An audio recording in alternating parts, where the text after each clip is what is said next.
Assalamualaikum warahmatullahi wabarakatuh. Halo halo. Kenalin, nama aku Malika Ramadinda, kelas 9B Al-Araf dari SMPT BIC2 Bondowoso. Malam ini aku bakal menceritakan tentang salah satu tokoh inspiratif asal Indonesia bernama Eka Tipja Wijaya. Mungkin beberapa dari kalian nggak familiar sama namanya, tapi kalian pasti tahu sama PT Sinarmas. Nah, beliaulah pendiri dari PT Sinarmas ini. Kira-kira gimana ya kisah Eka Tipja Wijaya dalam perintis karirnya sampai bisa buat PT Sinarmas? Kayaknya kalian udah pada kepo ya, karena kepo itu gak baik. Langsung aja ya, kita cek videonya. Let's go! Nah, Eka Tipja Wijaya atau nama aslinya Oi Ek Chong lahir di Chuanxiu, Fujian, Republik Cina pada 3 Oktober 1923. Ia merupakan pengusaha sekaligus kolang merak asal Indonesia. Beliau dikenal sebagai pendiri PT Sinarmas, yaitu sebuah brand dari perusahaan yang bergerak melalui 7 pilar bisnis, yaitu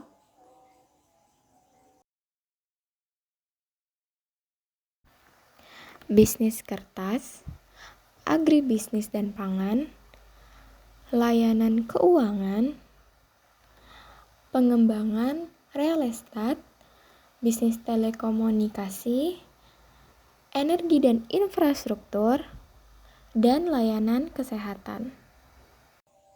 Sepanjang umurnya, Eka Tipja Wijaya dikenal dengan keuletannya dalam menjalankan bisnis. Hingga pada 2018 lalu, ia mendapatkan peringkat kedua sebagai orang terkaya di Indonesia versi majalah Globe Asia pada tahun 2018. Kekayaannya mencapai 13,9 miliar US dollar. Eka Tipja Wijaya tutup usia pada Sabtu 26 Januari 2019 pada usia 97 tahun. Kepergiannya meninggalkan kesedihan yang mendalam bagi keluarga Sinarmas. Saat ini, Sinarmas Land dipimpin oleh Muchtar Wijaya alias Oi Seong Lian, sementara bos dari Sinarmas Group adalah Franky Usman Wijaya alias Oi Jong Nian. Eka Tipja Wijaya terlahir dengan kondisi keluarga yang serba kekurangan. Hingga akhirnya ia ingin merubah nasib keluarganya. Akhirnya, ia ikut ayahnya merantau dari Tiongkok ke Makassar pada tahun 1932. Pada saat itu, usianya masih tergolong muda, yaitu 9 tahun. Setibanya dia di Makassar, ia langsung membantu ayahnya yang sudah terlebih dahulu sampai di Makassar lalu membuka toko kecil. Nah, di sanalah Eka Tipja Wijaya mulai belajar cara berdagang.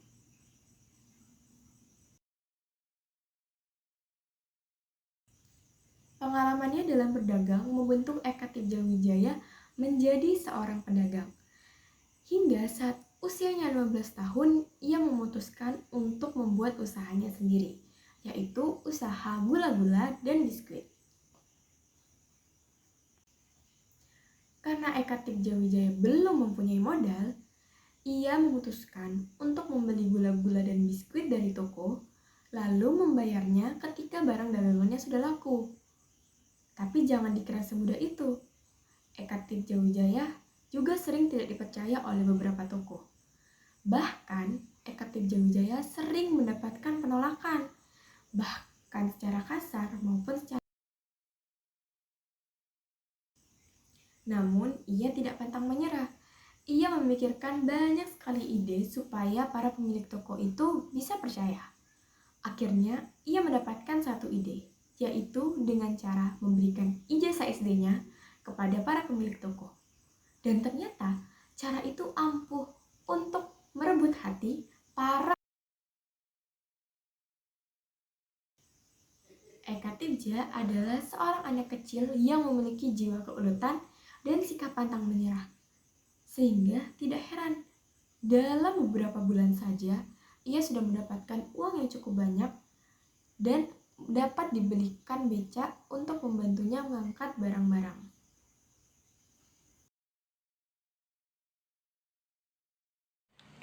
Pada tahun 1941, Jepang datang menjajah Indonesia. Bisnis Eka Tirja pun terpuruk dan ia jatuh miskin. Namun, ia tidak mudah menyerah. Karena ia ingin berusaha keras untuk merubah kehidupannya menjadi lebih baik, itu pun menjadi nyata. Nah, akhirnya ia terus mengayuh sepedanya untuk mencari ide bisnis baru. Nah, sampailah dia di Patowere, yaitu sebuah daerah di pinggiran Makassar. Di sana, ia melihat banyak sekali tentara Jepang dan tawanan pasukan Belanda. Suatu hari, Eka Tirja melihat banyak truk-truk Jepang sedang membuang bongkahan. Terdapat banyak sekali bersak-sak tepung terigu, semen, besi bekas, dan barang lainnya. Mungkin kalau kita yang lihat itu bakal biasa aja kan, tapi berbeda dengan Eka Tirja. Jiwa pedagangnya pun langsung bangkit dan ia langsung memiliki ide untuk bisnis barunya. Ia bergegas untuk kembali ke rumahnya dan mempersiapkan diri untuk membangun sebuah tenda yang menjual makanan dan minuman untuk tentara Jepang dan pasukan tawanan Belanda.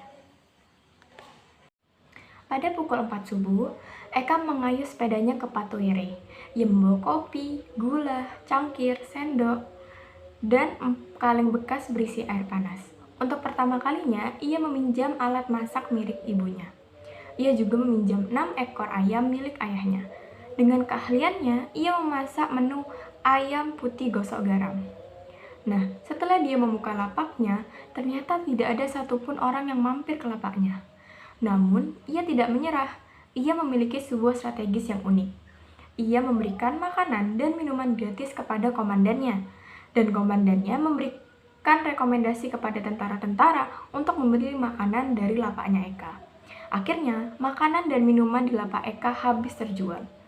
Setelah mereka menikmati sajian dari Eka Tirja, Eka meminta izin untuk mengambil barang-barang bongkahan kemarin, seperti semen dan besi beton.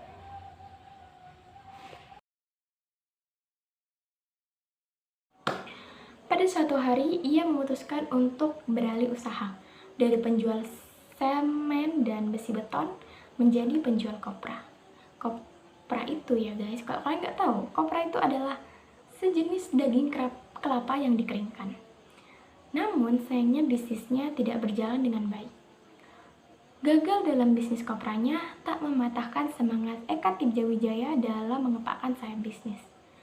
Di Surabaya, CV Sinar Emas pun diresmikan. Disusul dengan pembangunan pabrik minyak goreng, pabrik kertas, dan pabrik bubur kertas. Untuk bisnis minyak gorengnya, ia mempunyai lahan sebesar 10.000 hektar dengan kapasitas mesin sebesar 60.000 ton. Cukup sampai situ aja? Enggak. Ia juga mengaku membangun pabrik teh dengan lahan seluas 1.000 hektar dengan kapasitas mesin 20.000 ton. Banyak banget kan? Hingga akhirnya CV Sinar Emas pun sukses hingga saat ini.